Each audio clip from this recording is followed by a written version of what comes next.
La sustainability, on ne peut pas la résumer à des KPI. Il y a des KPI, évidemment, bon, on les remplit, il faut avoir des KPI de diversité, de neutralité carbone, etc. etc. Mais c'est évidemment beaucoup plus que ça. La sustainability, c'est la responsabilité de l'entreprise, et puis c'est notre rôle dans la société. Et on sait que les sociétés, les entreprises ont un rôle de plus en plus important. Pendant la crise Covid, par exemple, où finalement on a délégué beaucoup aux entreprises, ce qui est tout à fait normal, hein, la santé des collaborateurs, comment est-ce qu'on gère ça. Et donc la société, les entreprises ont une responsabilité sociétale de plus importante. Et puis c'est aussi une attente des collaborateurs de se dire je ne veux pas simplement travailler chez OP Mobility parce qu'on fait de l'éclairage ou parce qu'on fait des pare-chocs ou je ne sais quoi et on innove, mais je veux travailler chez OP Mobility parce qu'OP Mobility a une façon de faire, une passion, un engagement, des racines, une vision long terme, mais également cette envie d'avoir un impact positif sur la société qui est différente des autres.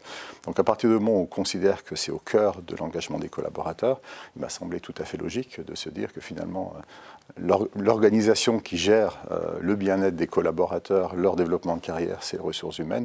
Donc essayons de rapprocher ces organisations et pas d'en avoir deux qui sont en parallèle, mais d'avoir vraiment la partie RSE qui soit au cœur de notre stratégie de développement des collaborateurs et d'attractivité de l'entreprise.